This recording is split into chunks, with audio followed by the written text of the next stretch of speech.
வணக்கம். நான் சென்னை மூலக்கடையிலேருந்து தீன்பை. ஏற்கனவே நிறைய சேனல்ஸ் நான் போட்டிருக்கிறேன். நிறைய என்னுடைய வியூவர்ஸ் நிறைய பேர் பார்த்துருக்கீங்க. ரொம்ப ரொம்ப சந்தோஷம். ரொம்ப நன்றி உங்களுக்கு. என் சைட்லேருந்து நல்லா இருப்பீங்க, நல்லா இருக்கணும், அல்லாஹ்வுடைய நான் கண்டிப்பாக வேண்டிக்கிறேன் இன்ஷா அல்லாஹ். இப்போ இருக்கிற இன்னைக்கு என்ன ஒரு வீடியோஸ் போடுற டாபிக் என்னன்னா, எனக்கு இப்போ ஒரு முந்தா நேற்று ஒரு ஃபோன் ஒன்று பண்ணாங்க, லேடி ஒன்று. அவங்க என்ன சொல்கிறாங்கன்னா, எனக்கு என் வீட்டுக்காரர் இன்னொருத்தருடைய தொடர்பில் இருக்கிறாங்க. அதை நான் தெரிஞ்சு சண்டை போட்டேன் சார். எனக்கும் அவருக்கும் கிட்டத்தட்ட ஒரு 3 மாதமாக செம்ம சண்டை. 2 பேருக்குமே முடியாத அளவுக்கு டே நெட்ன்ற மாதிரி சண்டையில் ரொம்ப முடியாத பட்சத்தில் நான் வெளியே வந்துட்டேன். வெளியே வந்துட்டு நான் எங்கள் அம்மா வீட்டில் இருக்கிறேன், அவர் அங்கே இருக்கிறாரு. அதனால் நான் இப்போ வந்துட்டேன். இப்போ என் வீட்டுக்காரர் எனக்கு வேணும், அவங்க பிரித்து எடுத்து கொடுங்க, எனக்கு என் வீட்டுக்காரங்கிட்ட சேர்த்து விடுங்க ஐயா அப்படின்னு சொல்லி எனக்கு கால் பண்ணி கேட்குறாங்க. இப்போது அதோடைய தீர்வு என்ன ஆயிடுச்சுன்னா, அதான் அதோடைய ரிசல்ட் அவங்க வெளியே வந்ததுக்கு நான் அந்த வீடியோவுக்கு லாஸ்ட்டாக சொல்கிறேன் பாருங்கள். அதாவது நான் என்ன சொல்ல வரேன்னா, எல்லாருக்குமே சரி, ஆணாக இருந்தாலும் சரி, பெண்ணாக இருந்தாலும் சரி, நான் அவனுடைய கேள்வி என்னென்னா, கணவன் மனைவிக்குள்ளே 1000 பிரச்சனை நடக்கட்டும், எந்த பிரச்சனையாகவும் நடக்கட்டும், எந்த எக்ஸ்ட்ரீம் லெவலுக்காவது போட்டோம், முடிஞ்ச அளவுக்கு வீட்டை விட்டு பெண்கள் வெளியே போகக்கூடாது. நம்ம வீட்டை விட்டு வெளியே போயிட்டாலே ஆம்பளைங்களுக்கு இன்னும் கொஞ்சம் ஃப்ரீ ஆகிடும். சரி, நமக்கு இருந்த தொல்லை தான் ஓய்ஞ்சி போச்சே, இப்போ தான் நம்ம ஃப்ரீ ஆகிட்டோமே அப்படின்ற மாதிரி செய்யாத சிம்மசலங்களும் அதிகமாக செய்ய ஆரம்பிச்சிடுவாங்க. ஸோ அதனால் நான் என்ன சொல்கிறேன்னா, எப்படிப்பட்ட பிரச்சனை இருந்தாலும் சரி, ஆணாக இருந்தாலும் சரி, பெண்ணாக இருந்தாலும் சரி, கணவன் மனைவி பிரச்சனை இருந்தாலும் சரி, மனைவியோட கணவன் பிரச்சனையாக இருந்தாலும் சரி, எந்த பிரச்சனையாக இருந்தாலும் எக்காரத்துக்கு வீட்டை விட்டு வெளியே போகிறேன், அங்கேயே நின்று ஃபேஸ் பண்ணணும். இது என்னுடைய வீடு, யார் வராங்கன்னு பார்த்துக்கலாம், யார்கிட்ட அவங்க தொடர்பு இருக்கிறாங்களோ அந்த அவங்க வீடு தெரிஞ்சு போய் அங்கே போயிட்டு இவரே சேர்த்து அவரே சேர்த்து பொலந்து உட்காந்து பேசி தீர்வு கிளியர் பண்ணலாம்.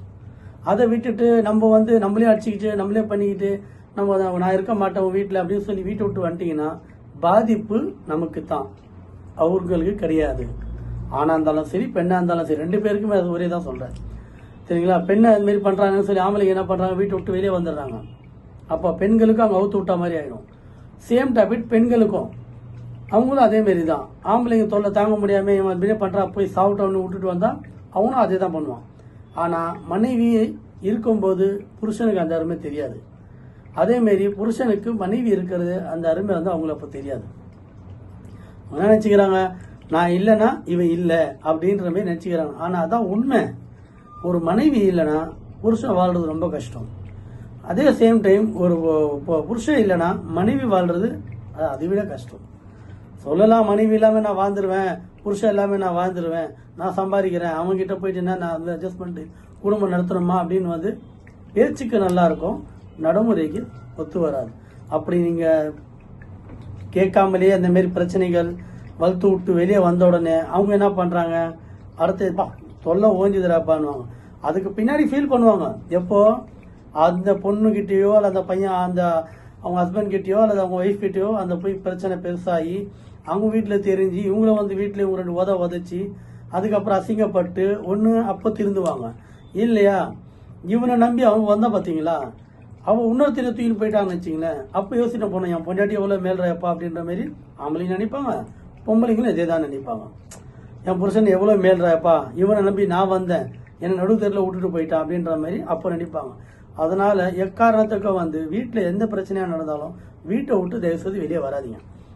அதாவது உங்களுக்கு தெரிஞ்சிச்சா, என் வீட்டுக்காரர் ஒருத்தர் கூட தொடர்பில் இருக்கிறான், என் மனைவி இன்னொருத்தருடைய தொடர்பில் இருக்கிறாங்க அப்படின்னு உங்களுக்கு தெரிஞ்சிச்சுன்னா அதுக்கு உண்டான வேலைகள் பின்னாடி என்ன பண்ணணுமோ சைலண்டாக அந்த வேலையை முடிச்சிடணும். அதாவது நம்ம வீட்டை விட்டு வெளியவோ போகக்கூடாது. அது நம்ம என்ன பண்ணணுமோ அதுக்கு உண்டான வேலைகள், அதாவது என்கிட்ட தான் கிடையாது, உங்கள் சைட்லேருந்து உங்கள் இடத்துல யாராவது இருக்கிறாங்கன்னா நம்பிக்கையான ஆளுங்க அந்த மாதிரி செய்கிறாங்களா கேட்டு விசாரிச்சுட்டு நல்லா தீர்வை விசாரிச்சு நீங்கள் தாராளமாக அவங்கக்கிட்ட போயிட்டு அதுக்கு உண்டான வசியத்தை நீங்கள் உங்கள் புருஷனுக்கு பண்ணலாம். தவறு கிடையாது. உங்கள் புருஷனுக்கு நீங்கள் பண்ணுறீங்க, இது தவறே கிடையாது. இதில் ஏதாவது நம்ம அடுத்த மொண்டாட்டிக்கு பண்ணால் அது தவறு, அடுத்த புருஷனுக்கு பண்ணால் அது தவறு. நம்ம புருஷன் நம்மக்கிட்ட இருக்கிறதுக்கு பண்ணுறதுக்கு என்ன தவறு இருக்குது?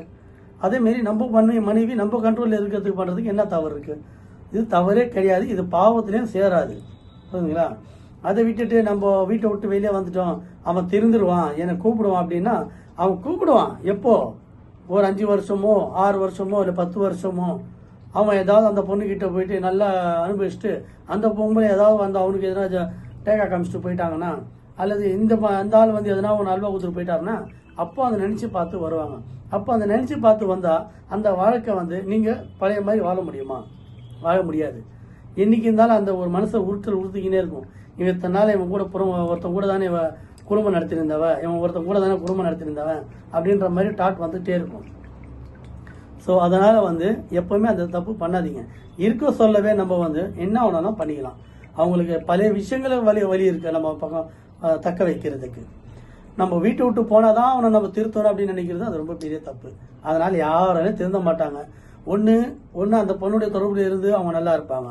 அப்படி இல்லைன்னா அந்த பொண்ணுடைய தொடர்புல இருந்து அவங்க நாசமாக போனாலும் உங்களை கூப்பிட மாட்டாங்க. அவங்க வந்து பைத்தியம் மாரி தேவையில்லாதெல்லாம் அந்த ட்ரிங்க்கு அடிக்ட் ஆகிட்டு அவங்க வந்து தேவையில்லாம கெட்ட பழக்கத்தாடி விட்டு அப்புறம் தேவையில்லாத சகவாசத்துல எல்லாம் போய் தலையிடுவாங்க அவங்க. அதனால நம்ம விட்டு கொடுக்கறதுனால தான் இந்த மாதிரி பிரச்சனைகள் வருது. விட்டு கொடுங்க. எப்படி விட்டு கொடுங்கன்னா, வீட்லயே இருங்க. அவர் பண்ற பிரச்சனைய நீங்க பாருங்க, அதை ஃபேஸ் பண்ணுங்க.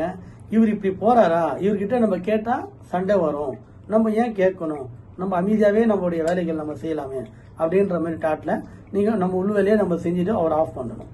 இதுதான் நல்ல ஒரு புத்திசாலித்தனம்.